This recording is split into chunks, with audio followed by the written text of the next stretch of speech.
Hi, it's Jeff Caliguire. Welcome back to the three-part series, 3 Days to Unlock the Work That You Love.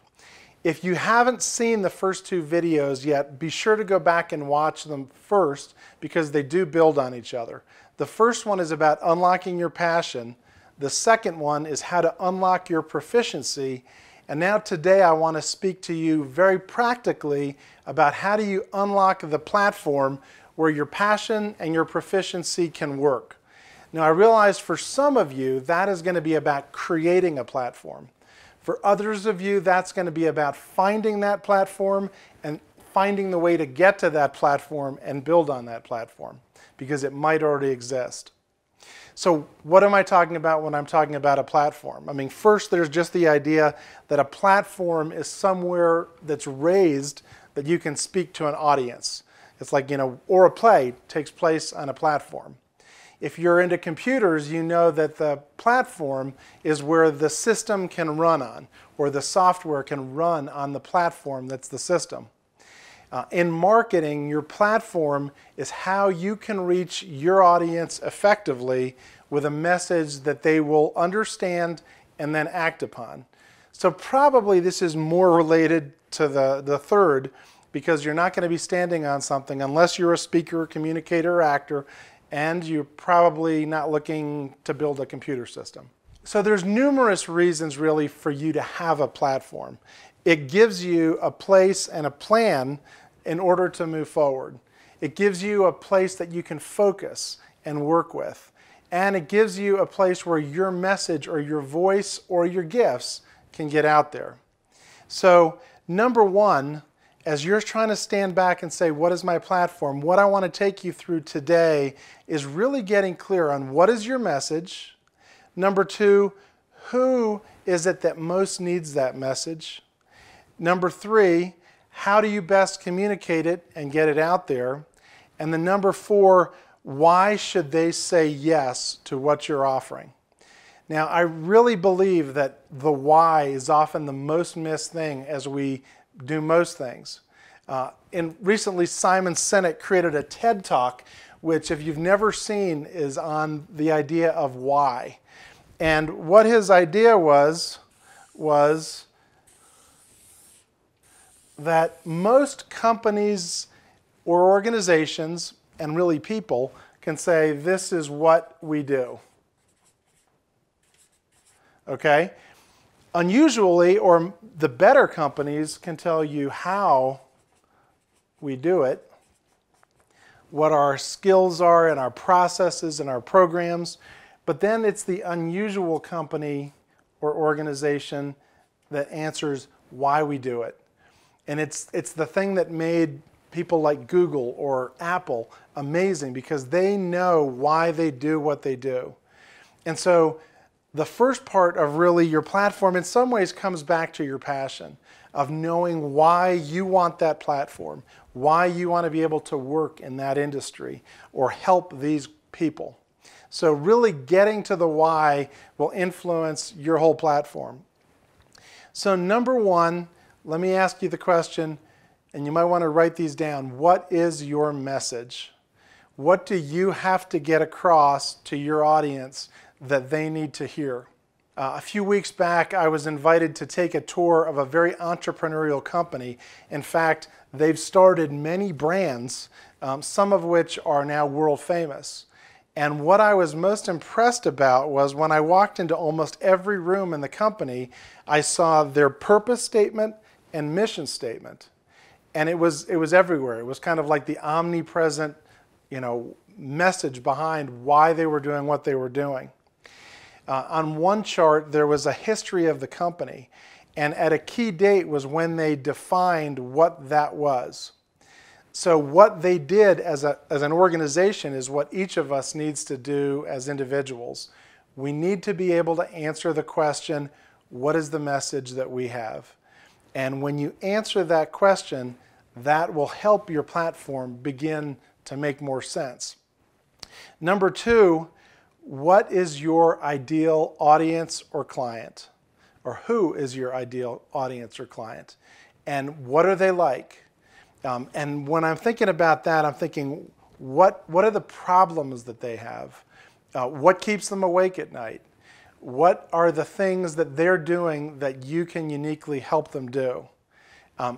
Who needs what you have to offer? Now, that might be a company that needs what you have as a passion and a proficiency, or it might be that you're creating an organization or company.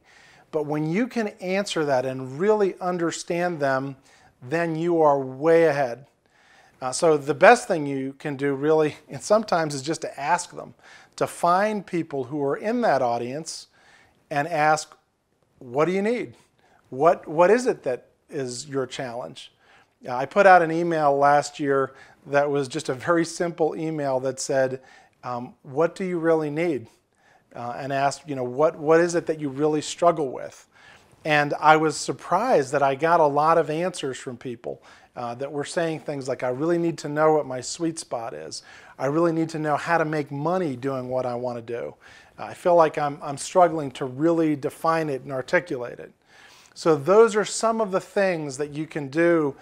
Just asking is the number one. Who is your audience? Number three, how can you best reach your audience? Now, that's going to depend on what your audience listens to and looks at, but in a lot of ways, it's going to depend on you. What do you love working with? What do you read? Do you watch videos? Are you into blogs? Are you someone who attends seminars or events? So how do you reach your audience is going to depend on the best thing that you could do. It might be that you put out a resume and you're very good at defining, who you're wanting to work with and what skills and passions that you have, or you put together a video resume that helps even more creatively communicate that to your audience. So think through this. Think through, are you someone who wants to put on seminars or webinars? Are you someone who wants to gather people and create a platform through gathering? Are you someone who loves writing? Maybe you want to create an ebook, or maybe a lot of people today are using podcasts. You love speaking, so you might want to build a platform by creating a podcast. All those things are things that you can become an expert in as soon as you know, what am I passionate about and what are my proficiencies. Now, what are the best tools for you to move forward with those proficiencies? And then number four, how can you create an authentic brand identity for your platform?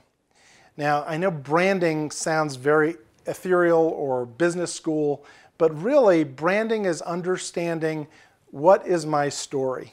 Who am I? What are the challenges that I've had that I can solve that you might have?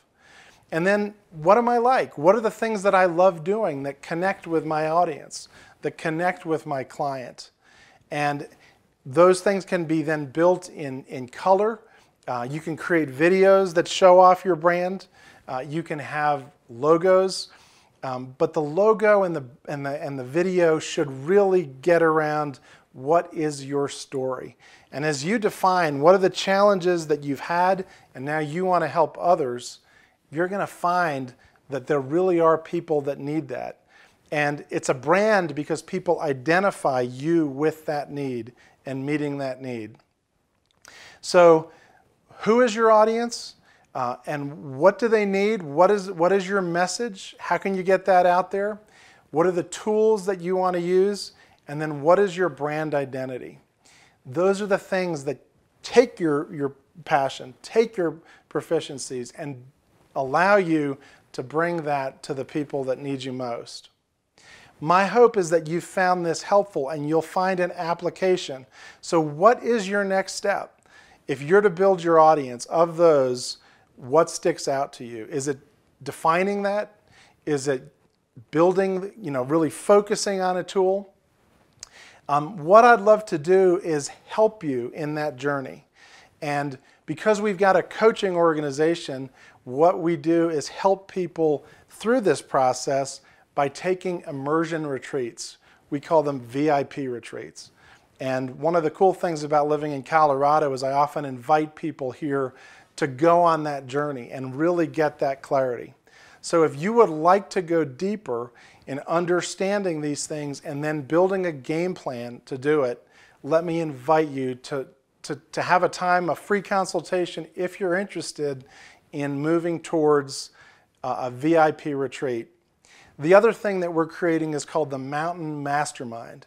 And the Mountain Mastermind is for others who really are on this journey of convergence and are building and creating organizations and companies or speaking to audiences, and you want other people who can come around you, who share your vision, who understand you, and who can help you. And that will include things like video teaching, as well as on-phone conferences, and then the best part, come to Colorado for an annual retreat.